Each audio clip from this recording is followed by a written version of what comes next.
எல்லோருக்கும் வணக்கம். நான் Malini. Welcome to cook with Malini.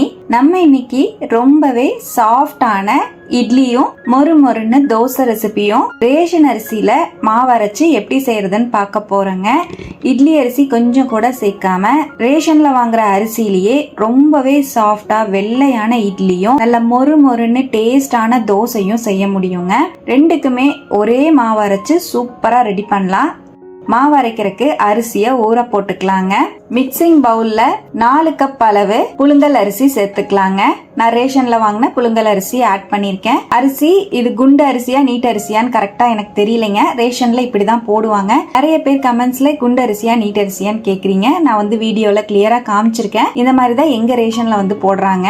3 cup அளவு பச்சரிசி ஆட் பண்ணிக்கலாங்க. 4 கப் புழுங்கல் அரிசி, 3 கப் பச்சரிசி. மெஷர்மெண்ட்ஸ் கரெக்டா சேர்த்துக்கோங்க.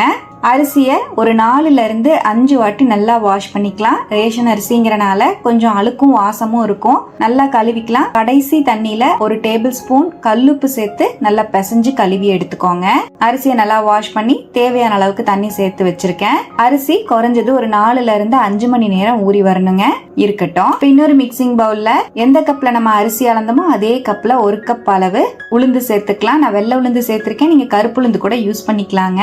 1 கப் உளுந்து சேர்த்துட்டு இதுக்கு மேல ஒரு டேபிள் ஸ்பூன் உளுந்து நம்ம சேர்த்துக்கணும். 1 கப் உளுந்து, 1 டேபிள் ஸ்பூன் உளுந்து நான் சேர்த்திருக்கேன். 1 டீஸ்பூன் வெந்தயம் ஆட் பண்ணிக்கலாங்க. உளுந்த ஒரு வாட்டி வாஷ் பண்ணிட்டு 2வது தண்ணியில ஊற வச்சுக்கலாங்க. பாருங்க, உளுந்து இந்த மாதிரி 2வது தண்ணி சேர்த்து ஊற வச்சுட்டேன். அரிசி உளுந்தையும் நான் ஒரே டைம்லயே ஊற போட்டுக்கிறேன். தனித்தனியா நான் ஊற போடல. உளுந்து நல்லா ஊறி வந்துருச்சு. நான் ஒரு 5 மணி நேரம் ஊற வச்சிருந்தேன். உளுந்து வெந்தயமும் நல்லா ஊறி வந்திருக்கு.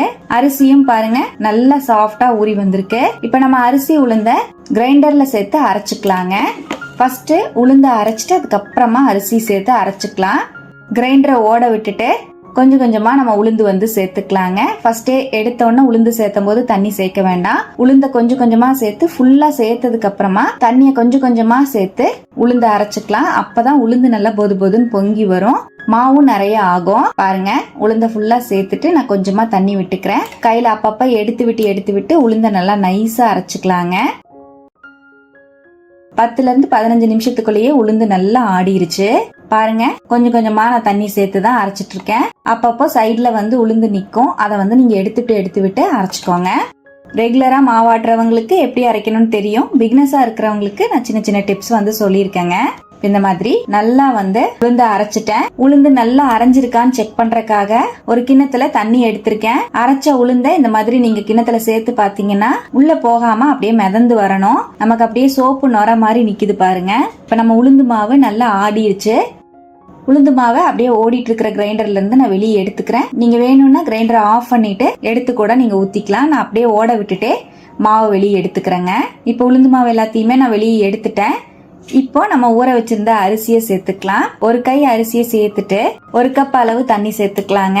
உளுந்துக்கு நம்ம ஃபுல்லாவே உளுந்த சேர்த்துட்டு அதுக்கப்புறம் கொஞ்சம் கொஞ்சமா தண்ணி சேர்த்து அரைக்கணும். அரிசிக்கு நீங்க அந்த மாதிரி அரைச்சிங்கன்னா சரியா அரைப்படாது, கிரைண்டர் ஓடாது. அதனால தண்ணியை ஃபர்ஸ்ட் சேர்த்துட்டு அதுக்கப்புறமா கொஞ்சம் கொஞ்சமா அரிசி சேர்த்துக்கோங்க. நான் நிறைய சேர்த்திருக்கிறனால கிரைண்டர்ல மாவு ஆட்டியிருக்கேன். நீங்க வேணும்னா மிக்சியில கூட அரைச்சிக்கலாங்க. மிக்சியில அரைக்கிற மாதிரி இருந்துச்சுன்னா ஐஸ் வாட்டரோ இல்லைன்னா ஐஸ் கட்டியோ சேர்த்து அரைச்சிங்கன்னா மாவு சூடாகாம இருக்கும். இப்ப அரிசிக்கும் பாருங்க, நான் கொஞ்சம் கொஞ்சமா தண்ணி சேர்த்து எடுத்து விட்டு நல்லா நைஸா அரைச்சுக்கிறேன். அரிசி ரவை பதத்துல எல்லாம் எடுக்கணும்னு அவசியம் கிடையாதுங்க. நல்லா நைஸாவே நம்ம அரைச்சு எடுத்துக்கலாம். நான் அப்படியே மூடி வச்சிடறேன். அரிசி அரைய கொஞ்ச நேரம் ஆகும். பாருங்க, அரிசி நல்லா அரைஞ்சிருச்சு. இந்த மாதிரி நல்லா நைஸா ஆனதுக்கு அப்புறமா வெளியே எடுத்துக்கலாம். இப்ப அரிசியையும் நான் உளுந்து மாவோடையே சேர்த்துக்கிறேங்க. ஆட் பண்ணிட்டேன். நல்லா ஃபுல்லா வலிச்சு ஊத்தியாச்சு. இப்ப இதுலயே 2 டீஸ்பூன் அளவுக்கு கல்லுப்பு சேர்த்துக்கலாம். நல்லா கலந்து விட்டுறலாம். இப்ப நல்லா கலந்துட்டேன். கரண்டியில கலக்கும் போது எனக்கு முழுசா கலந்த மாதிரி இல்ல. அதனால நான் கை வச்சு கலந்துக்கிறேன். நிறைய பேர் கையில கலக்கிறது பாக்கறதுக்கு ஒரு மாதிரி இருக்குன்னு சொல்றீங்க. அதனால நான் ஃபர்ஸ்ட் கரண்டியில கலந்தேன். ஆனா எனக்கு கையில கலந்தாதான் மாவு நல்லா பொங்கி வருங்க. பர்மெண்டேஷனுக்காக தான் நம்ம கையில கலக்குறோம். சீக்கிரமாவும் மாவு புளிக்கும். பாருங்க, நல்லா கை வச்சு கலந்துட்டேன். நான் தனித்தனியா 2 டப்பாக்கு நான் மாத்தி வச்சுக்கிறேங்க.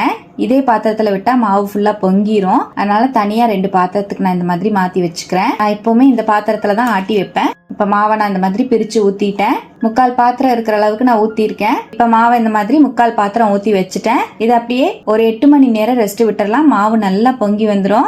நீங்க பகல்ல ஆட்டி வைக்கிற மாதிரி இருந்துச்சுன்னா உங்களுக்கு ஒரு 5-6 மணி நேரத்திலேயே மாவு பொங்கி வந்துருங்க. பாருங்க, நான் ஒரு நைட் ஃபுல்லாவே மாவு வந்து விட்டுருந்தேன். பாத்திரத்துக்கு கீழே நான் ஒரு பிளேட் வச்சுதான் எப்பவுமே வைப்பேன். எக்ஸ்ட்ரா நமக்கு இந்த மாதிரி மாவு பொங்கி வந்துருச்சுன்னா அந்த பிளேட்லயே தான் இருக்கும், வேஸ்டா போகாது. அதனால மாவு வந்து அரை பாத்திரம் ஊத்தி வச்சிருந்தா கரெக்டா இருந்திருக்கும். 3/4 பாத்திரம் ஊத்துறனால கொஞ்சம் பொங்கி வெளியே வந்திருக்கு. இப்ப நல்லா கலந்து விட்டுக்கலாம். இதுல இருக்கிற மாவையும் நான் வந்து வலிச்சு ஊத்திக்கிறேன்.